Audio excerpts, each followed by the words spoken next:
Tosubwe ekiddako ku AC Media UG. Duniya eyonoonese lwa kitonde kikazi. Sitaani abakozesezza left right center central. Ate akyabalimu yeekulunga. Lwaki Douglas? Fene we tunaagoba tetujja kukwata. Temugenda kusobola. Naawe okirabye? Every time we are sitting here, I always advise Kola. Naye tuli bennyamivu nnyo. Duniya nennyamivu nnyo, nyiikaavu nnyo. Duniya mugisse. Duniya yeeyo. Mugisse ekitonde ekikazi. So what's the problem? Sitaani. Obuzibu ludda wa Douglas awo? Abakazi baawo abasitaani abakoleramu nnyo. Esi ffe abakoleddeko mu bifo ebimu. Na video ezenja okulaga wano.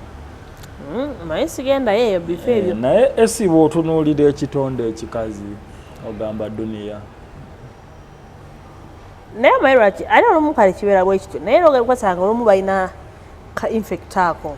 Ka infect kabeera naye nti the issue is that nanti katotoyo bw'akifuna agenda ku effectinga n'abawala banne bonna abateekemu syndrome eyo. Olw'okuba ekiki ekyagaana n'ekyabala nakyo kigaane. Obulamu bubeerawo nga bwennyamivu. Naye esiga nkubuulire kino nze kimprovokinga buli bwe ndaba nga oweewange alina kyatuukako kye sirina. Sijja kwebaka. Lwaki? Nze ndimu the African values within me. Omukazi tansinga. Kyekituyambyeko to become very hard working people. Nti Daga ne bw'oba olwadde emirundi kakaaga you need to work. Gwe sumagira olabe. Banne abakazi bena kuzino w'osumagirira bw'oti omukazi akuyisaako eggaali. Making sure nti omukazi omusinga mu ntegeera, omusinga mu kumanya, omusinga to handle hectic issues. Abasajja bena kuzino bannaye nemereddwa kigaanye. Omusajja olemereddwa kati omukazi yakyo handling. Talina kitiibwa kyagenda kuwa.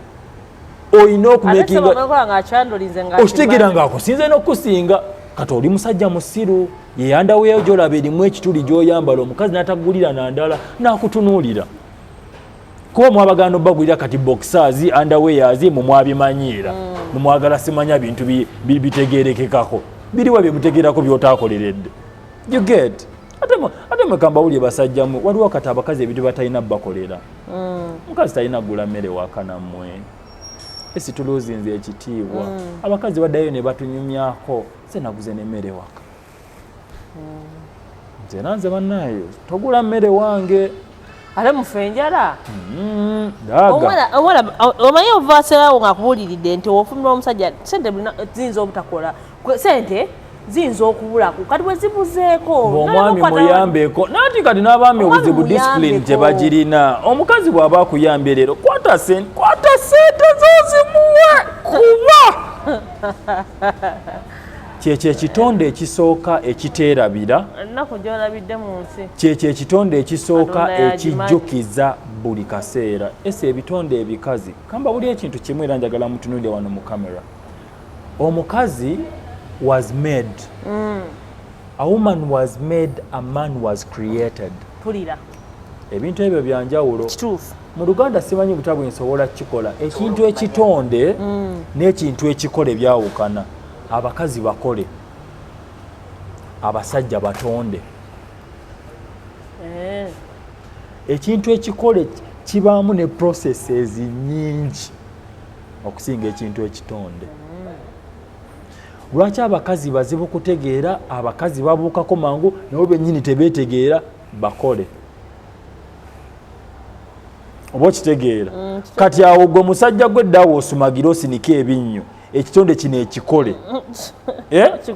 kikuyitako laba obuzibu kamanyiiro jogo njoleza nsanga abasajja kati nga omukyala nga ali mu limelight ng'akusinga nnyo nga nsinga ki ayinza okuba oli mu limelight ndi mu limelight nga ndi mu limelight asinga erinnya asinga ssente waba nsinga erinnya nange nzimba erinnya kati I'm going to work extremely very hard nange okuzimba eryange mu domain gye ndimu bw'aba nsinga ssente esi sirina kwebaka era genda olabe ngaffe twagala abantu bambi nga tebamumanyi bajja muvuma mu kamera kabambi ogeza kuma muntu kitegeera kyova olaba era abasinga bwe batwe bakikoze era ofumbo bwawe butambula omwami wange sijja mubalaga kati muffe mbera muze nti siri mufumbo gwabyogedde fe Gomez n'amakanzu tegalinze omukazi ali very materialistic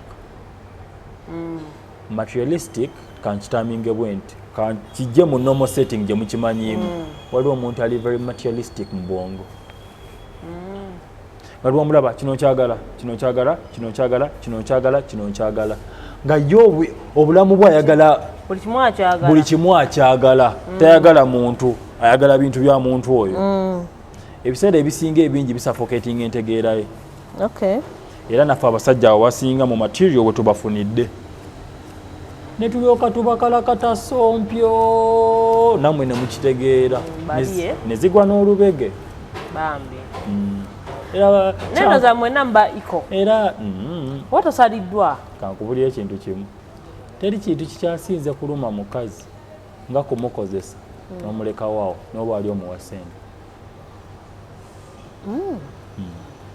kalumamu ate n'akuwulira nodda emikwano gye neweewaana nabasajja nabandi kibaluma ano badde tumanyika tuli ku era eyokuba nga naffe tukozesa ku basajja nati for men okimanyi omukazi anogano for men yes for men for abasajja otulaba we can overgo lwaki mwe muli emotional beings esinyinza okujja nenebaka n'omuwala wano wallahi nga simwagala nga n'okumuwebakako mu bikapiro nga njagala kwemalako kiri kyoyoyo kyange bwe kigenda sirina kyemwagaza oba kitegeera ekitaliko mmwe mwe bwe twebaka nammwe tubyodinga attachment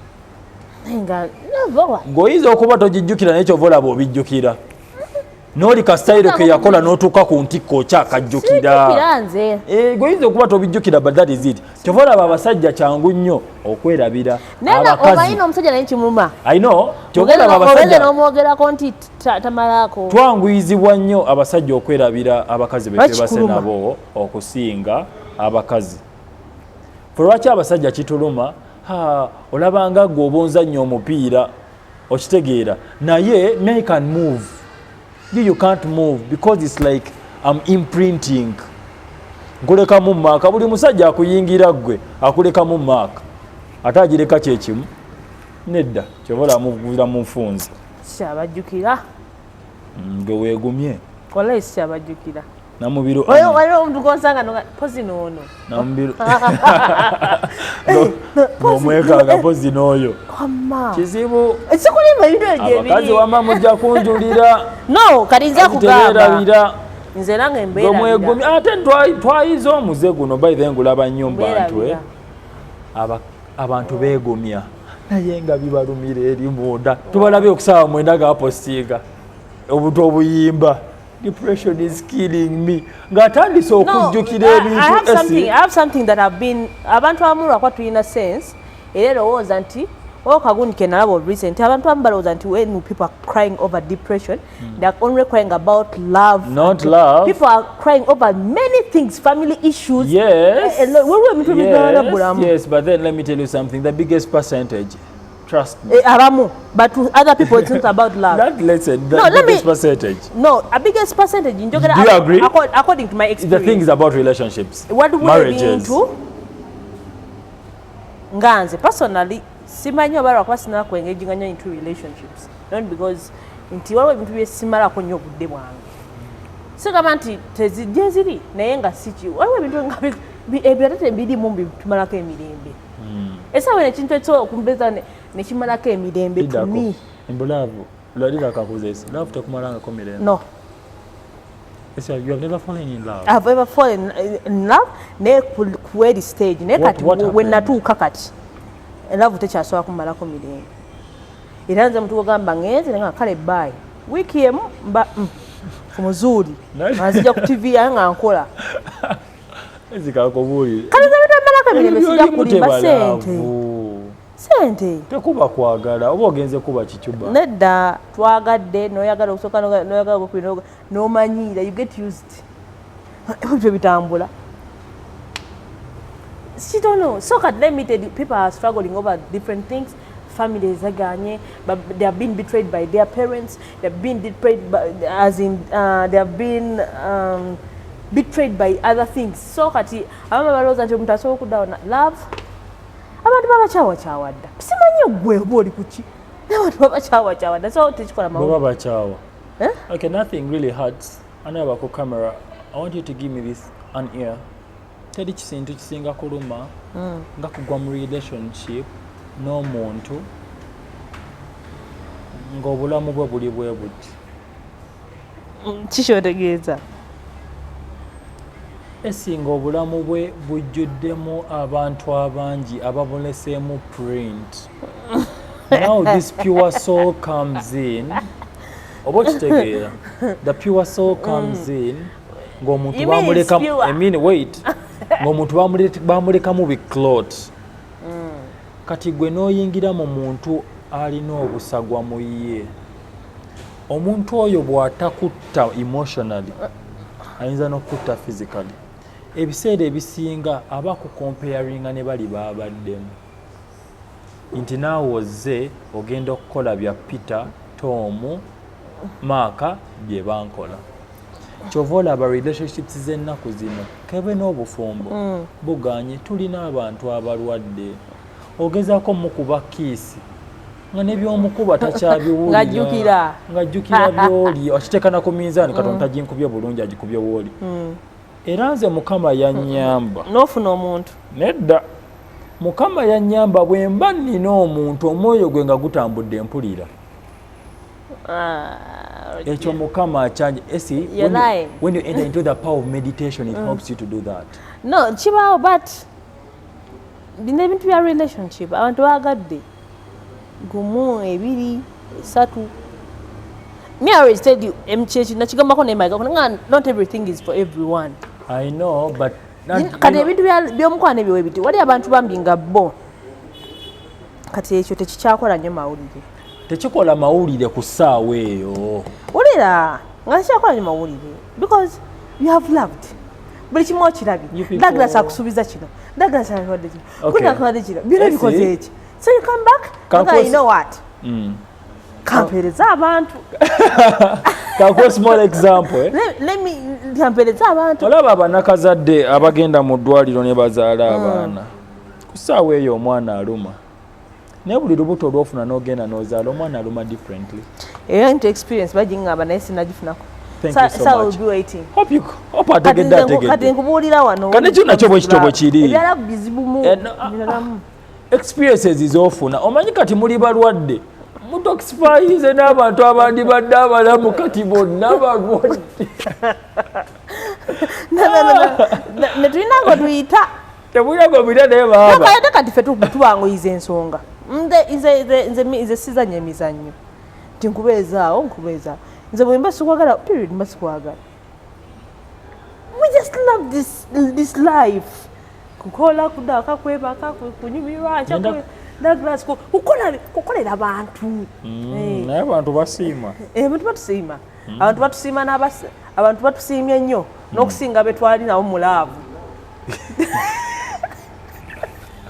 Gwabyogedde si bigambo byange. Tulina abantu abatusiimye nnyo n'okusinga be twali nabo mu mukwano. Waliwo eyaŋŋamba nina omuntu gwe nasisinkana nga tunywa bbiya asingidde ab'eŋŋanda 17. Okitegedde? Aba si mutamiivu. Yankubye layini eggulu ne ŋŋamba okay, naŋŋamba asingidde ab'eŋŋanda 17. Kati bana abaana batabani ba Falaawo. Waki tuboogerako?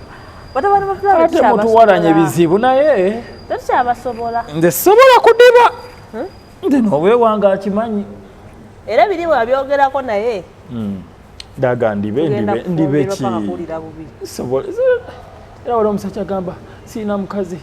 Omutono g'omusajja bw'akoze kola ssente olaba oba onoodiba. Tugenda kufumbira paka kuwulira bubi. Tujja kuwasa. The last point. Wakukyawa? Mutuwamu break, eh? Hey, anabaawo. But you heal. You heal. Ate gwe si musango. Anyway. Ate atakunumiza. Natannumiza omutima. Ate ojenga sikwagala mba kunumiza. Nante oba onnumiza nze gweze. Ate esimaze okulaba mwe bantu mweka mbabuulire. Teri kintu kikyasinze kuluma nga kwagala atakwagala. kiruma naye lwaki bawesibwa ku bantu amazima gali nti omuntu atakwagala akulaga all reasons lwaki tolina mwagala nati waliwo agamba nina essuubi ajja kuvaayo kati nze era nze wenziyanga olukyayi wange nemugamba tino omuntu oyo takwagala nga ndina essuubi sikujwa onkubira simu nga tonsinikirako bingi nakugamba tebakwagala n'otagubingiriza kati omumanyire biki byoŋŋamba era nze saagala egyo mikwano gibeera givulya ate njano bituwa time omuntu aza kusabya amagezi ogamuwadde ate ali mu byakisirusiru ate banaye mubeereyo n'ebibuuzibuuzi byammwe temutumanyiira naye namaze okulaba gye bujjaawo okwegatta egenda okubeera twagamba ekintu kyabantu nga tuno tusaaga naye twakula tumanyi marriage is a beautiful thing okitegedde era abantu tubeera nawe netulugunyanga kyabutonde omuntu yena agenda kufumbirwa owulira omuntu yena agenda kufumbirwa omuntu yena naye nkubulire mugana I've met abakyala abaali mu 50s nga bazimbye ennyumba zaabwe nga si byakweyisaako mulebye ddala I'm happy okitegedde waliwo ebintu ebigenda bivaawo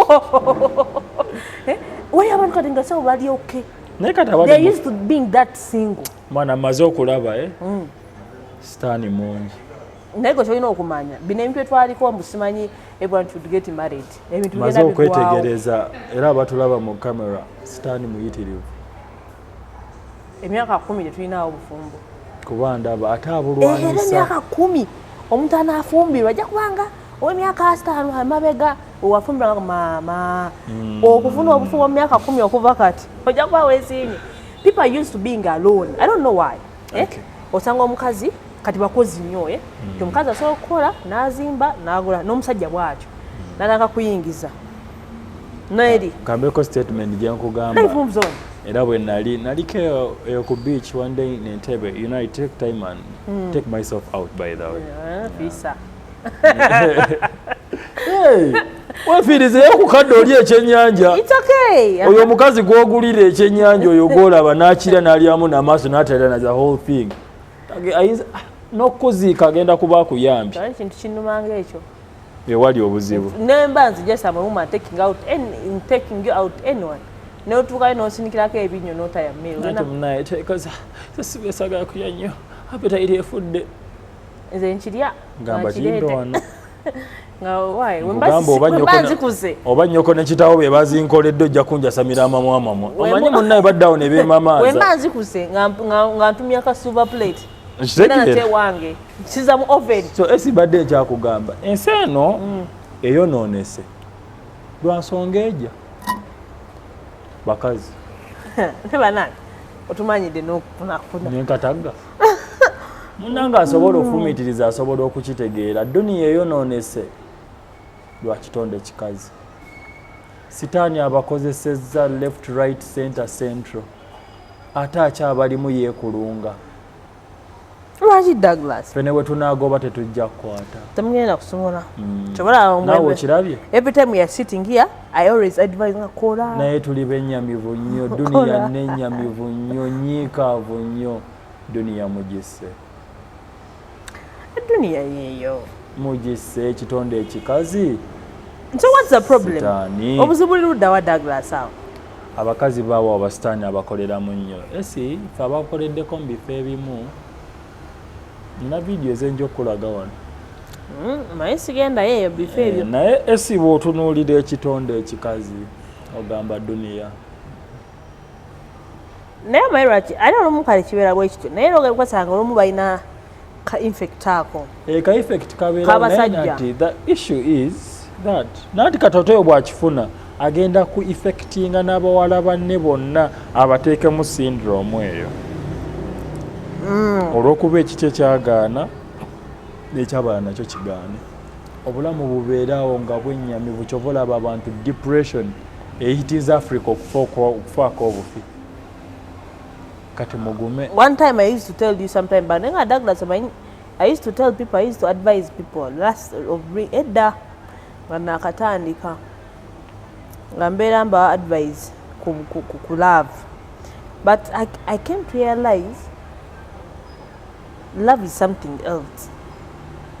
Buli muntu agitegera ki buwe tinoolaga omuntu ontokola kino ajja kusigala akikola because of the power. Era waliyo ekibuto nogamba omuntu nagamba nafunye abantu bana bonna balimba bwe nasookera kuyankola bwati oli najja namugamba ekintu why are you choosing abantu abakyamu? We attract bad people. I'm telling you guys, wano mu kamera wati abantu nga bambi bagezizzaako. Nze esi kyemmanyi kyekino ate mmaze kyetegereza. Esi in life we love ones. We love ones. Bw'oba olina omuntu gwe wayagala abasigadde zijja kuba nnyongereza. Nayagalako ku musajja. Era kati eyisigadde empeekera. Bwe nali njagaddeko ebyaddala. Olwamala. Ebyaddala. Tumusee twali mu secondary. Nakola bwati. Naawe n'okola bwoti. Nze laavungira bulabi. Tugende ku point esembayo. Laavungira bulabi naye nze si discouraging nk'omuntu gubeera muki. Wamma. Reason nti nze nganze omuntu nina wakizibu oba ninaki nze every time I fall in love ogekwa nga size ku S media kuweereza bantu bo buli muntu. I get distracted. So I want to be distracted. Olina akantu kewakola ne katambula. Ebyaddala buli muntu asaana afuneyo omuntu. Paka nakati kakyatambula. Osobola ofuna omuntu akwagala lwakaba bakitwala bulala balowooza njogera ku laavu eno yokka. Naye abantu abasinga bwe twagala gwe laavu ng'eri egyotegedde erihitinga bulala. Naye nze actually God has blessed me mwebaza olwokuba akyapadde omukyala maama wange oyo nti newe mba ndi ku kasenge wali nzirayo kanga mami nefukamira wansi awo nenebaka ku kisambi nenzikakkana naye nga sifuna nk'omuntu yali anzikakkanyiza kukira mange. Naye ojja kufuna omusajja ali kukkakka. Sinaba mufuna. Ajja mu kkubo. Era nze mulaba mu nsi y'omwoyo nendabikirwa. Bitebiriiyo. Marriage is not for a week. Yeah, it's not for the week anyway, but as long as you have the commitment and the understanding. Just imagine 4 years ng'omuntu tekigwa. Kigwa kisinziira ani akikoze kiba kisobola okuggwa naye those who actually executing okuggwa be baani. N'ekyo kintu kizibu when it comes to women kizibu. Omusajja kyangu yeewa neewa. Nanti kiri bweki nanti kati ffe ebbamu lye litusumbuwa. Oba mwami ye newaba takwagala. Asobola era okituukiriza naye ate gwe omukyala asobola. You need to make sure that you do what. Nina kubanga nsooka kukwagala. Nakusooka kukwagala. Naye bamalaya basooka kwagala abasajja be bakanabo nga bamala. Balimba. Abasajja balimba. Omusajja abazze kumala kiki? Omusajja yazze kwemazisa, tazze kukumazisa. Era ddenyamu. Era naddala ngazze ku malaaya yazze ku ekyo ye kwejjako ki kyoyoyo ye wayagala yagwe unless nga you love wayagala wakola mukazi we nga naye akola ki ne kati gwe gwasasudde sente ze osega ye afa ku bibye kwitakufaako. It's not easy for the women.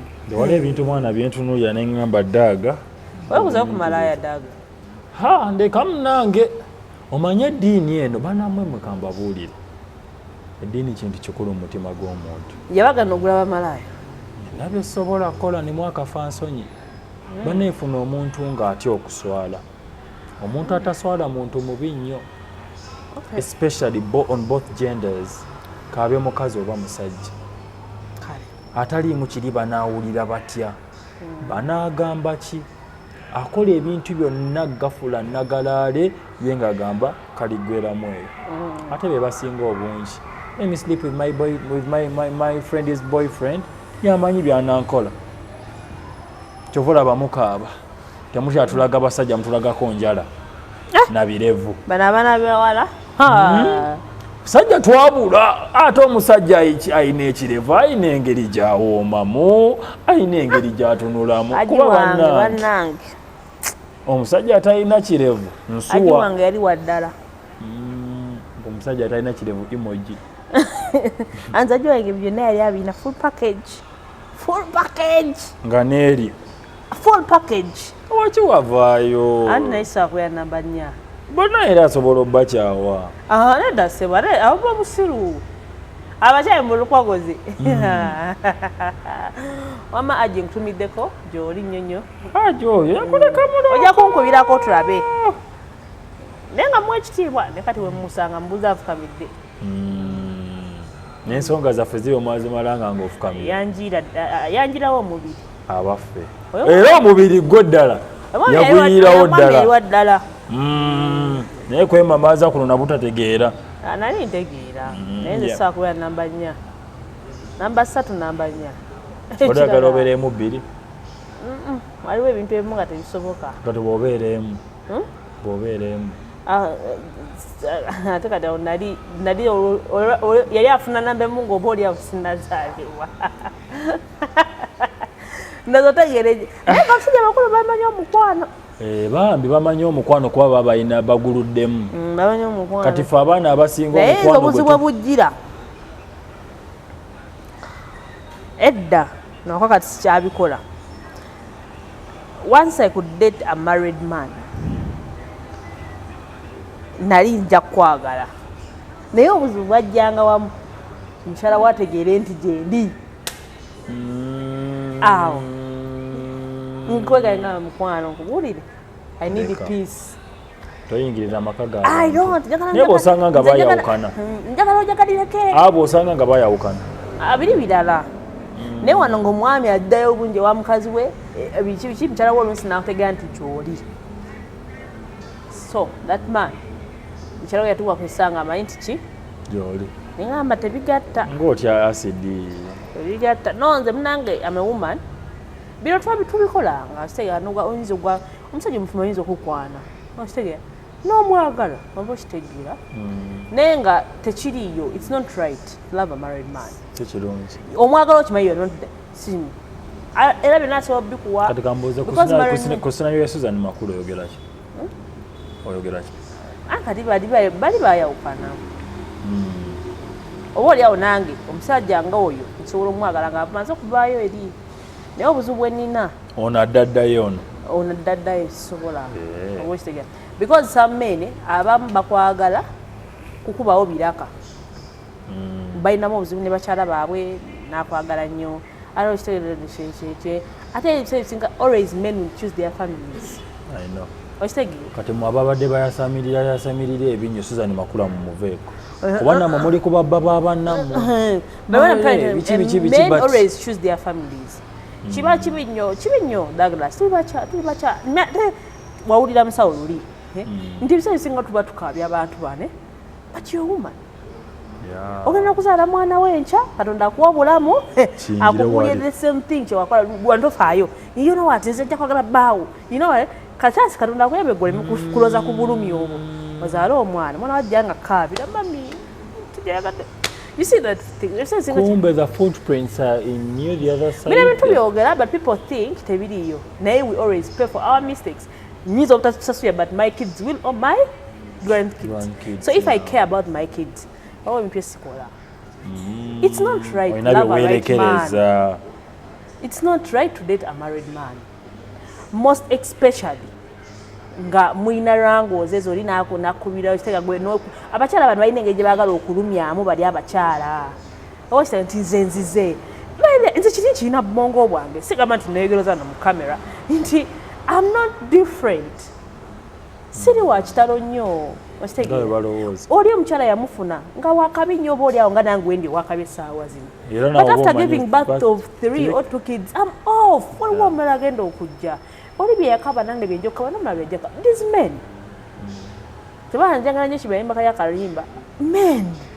Kobeera n'oyagala nze omusajja. But men.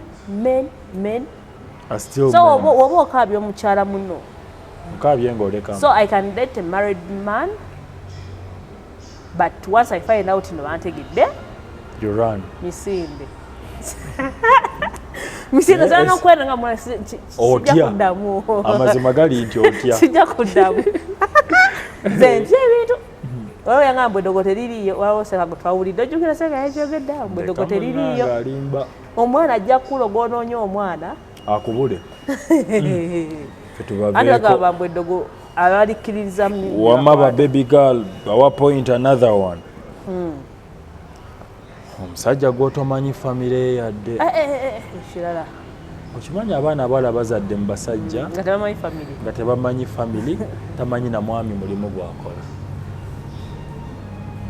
naye nga ddala oli muwala musiru wannabaki okubeeraawo nga tomanyi mwami mulimu gwakola bannange esi we tutuuse abawala batandise okudeetinga bano abakuba abeeyita bamusota yuget abakuba simanya side kick zino zindaba mu kibuga ezifuuse ekizibu buye gwayagala bana wankubira side kick eri yekwagala olina omuvubuka tamanyi mulimu gwokola tomanyi mulimu gwakola tomanyi sente zakuwa zagijja naye oli mu relationship oseya tomanyi famire ye bw'omuzaalamu omwana ogenda muwa baani katugambe nga avuddewo abuwala mmwe mutandise okumusiriwadde naye mujjako mbyakaaga there are things actually need to take as very pivotal akola mulimu ki avaawa abeewaawe be baliwa abakulage oleme genda mu byakwegadanga bino kati simanya kati libaluka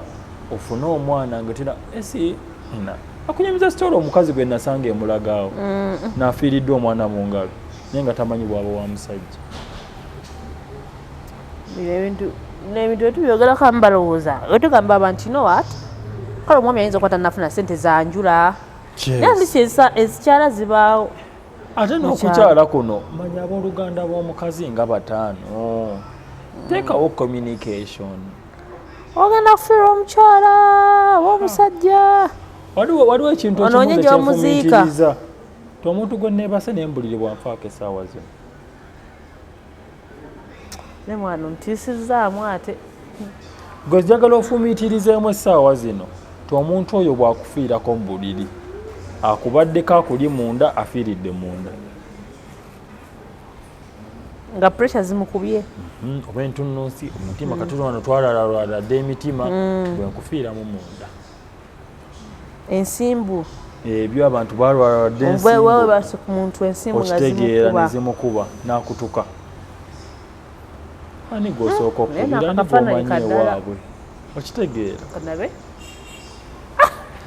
naye omanyi okubeera n'omulambo ng'olaba guteeka buteesi mu keesi ne muguta naye kati gonna nga gukuliko guti you women you need to be very careful nkuyemu akabaananyi ng'omuntu omugamba nga olaba takyenyeyo ye nayina nga agudde ku nsinga oti yenna waliwo eyifuluma mukama naye sobola kyerabira experience njala nnyo ofa togyerabidde you people be very cautious oyinza n'okufa naawe nkitegeera ofa the last point is omusajja atate ali unconcerned about each and everything wagenze okay okomyeyo ali unserious aga sente omusajja wa yes oyo akutunulira n'akuvaako dda ate nga yebasinga obungi kasita omuwa amagulu oba omumazi so bino ebintu babitwala ng'obuli mayina but those are the core things that actually you need to look up to biri ebya religion biki background but those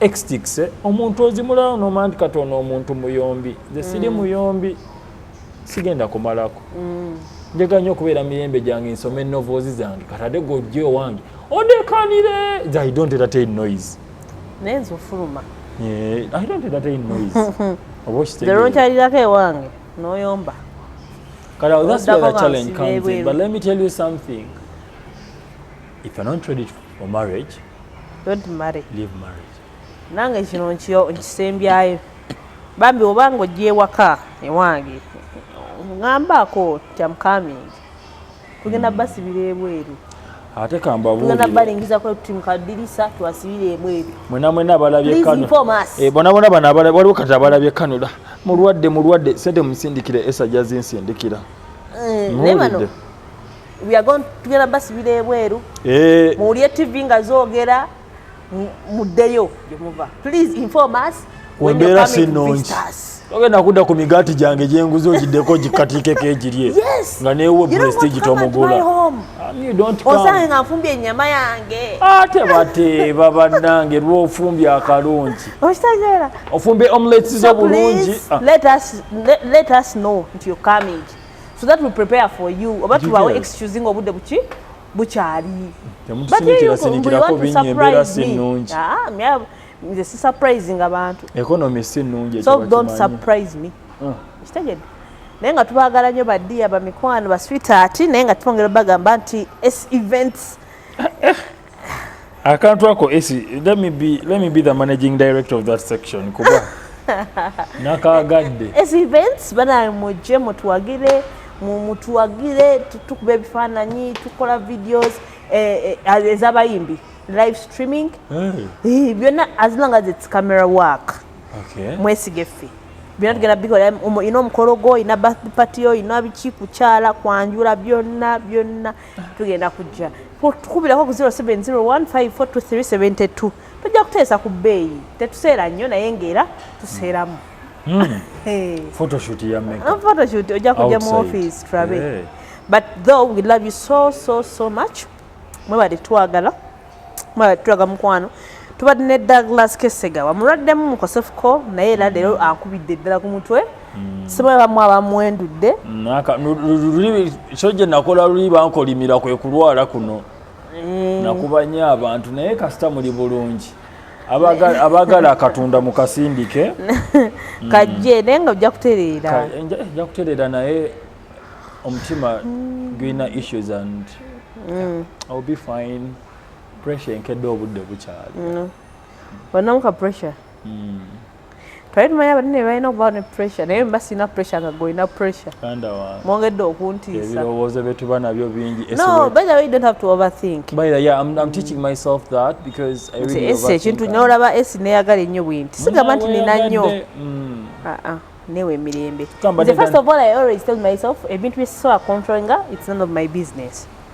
So kati balabanga nkugambako ebyalavu wemmanyi oli batanjagala sigenda kikika nti anjagala. I can't control their feelings for me. Era omusawo yangambye. Wemba sina kusenda I can't control money. Era omusawo yangambye ku St. Catherine yangambye Douglas, you know what, if you're having issues, stress what, byesonyiwe bw'oba obulamu okyabwagala. Just gwewewe mirembe. Leka kufunamu ku lubuto ojja kugejjagejjamu. Kuba mpulira. Ekitegeera. Banaye endwadde z'omutima ojja tukajja tujerega nti tukulawo bife twewe emirembe. Wama. Kati gojja kuddawo gambe. Buyinji wazina okubunduka ne mubunduka. Twewe emirembe dia. No just twewe emirembe. We go and tukolamu kafi. Otusanga eri mu gym wansi. Tuwe tukolamu. Gym, sauna, steam. Femirimu deno ono bwetu kyo naye omusajja bwakula ebyo byalaba omusajja talwala. Fenna tulina ebizibu. Omusajja takoowa. Fenna tulina ebizibu. Naye anti kati olaba ojja kugamba nti omusajja takoowa omusajja talwala ostressinga ewekanga nga ssente. Ate ogenda kusasula medication buli mwezi. Lwaki we tubeera ku kitanda nga tetukolamu tusabaliza sukaali? Waliwo abazisaba naye sisabisa muntu mulwadde. You can't beg money. Waba talina buvunaanyizibwa. Era omukazi wawe olina omukkiriza okukola. Nanti olina omukkiriza okukola. Olina nanti tubakkiriza nanti nine bwe natuula ku kitanda. Olina oyogeza nti olina. Ate osobola oyambako wali abatayamba. Oba olina okukola ki? No, kati ebimu ye waba tayagadde kuyamba yalina obuzibu. Notosobola kusanga muntu ali mu oxygen omusabe ssente. Naye the only thing here kyenjagala abantu bamanya about life tulina okukola ennyo tulina okukola which is okay. Naye making sure nti w'okola ate ssente z'okoze zigenda kukola birala tezigenda kujjanjaba ate ebirwadde byo bino. Tuba togera ku siriimu nti abantu bafuna eddagala lya buli mwezi ne pressure bwatyo oba ne sukaali. Pressure is real. Yes. Ate pressure akutira buli wamu. Osobola okuba otuddawo mu katebeko nekuba. So byonna tubikole tukole twerumye. Naye kati nze ku ndwadde zenina mpasa omukazi anfuukira akayinja mu ngalo. Naye kyolina okumanya nti ekikulu kyalina kyalibadde nti making sure kiringa wogamba sijja kulya neerumya ulcer. Ojja kufuna ulcers ate nga sente z'obadde osavinga luli tezigenda okukujjanjaba. So life is very much important. I know. Because now kati bwe byatuuse my life is more important than anything. So we love you all, our dear viewers. thank you so much mukola kyamaanyi gwe wenyini ayagala okugaaniko ne AC just AC 0701542372 tunyumyemu ebinona around business n'ebirala but we love you all. Brian yabadde ku camera. Bye bye. Mulirwana esi media baze n'enkuba mpya anti basabukuludde esi event nga bano be bakafulumu kukwata entambi z'emikolo egy'enjawulo omuli okwanjula embaga amatikira obubaga bw'amazaalibwa baby shower bakuba ebifaananyi ebiri ku mutindo corporate events live streaming byonna babikola wamagwa omuyimbi jangu bakwatire vidiyo y'efulume buli omwagambe mama okikoye oyagala luyimba oba kalango genda muteese oba bafunire ku namba zino wammanga 0704242372 ne 0784435441 ku Facebook, Instagram, TikTok ne YouTube jebali nyigamu esi events twesangeyo.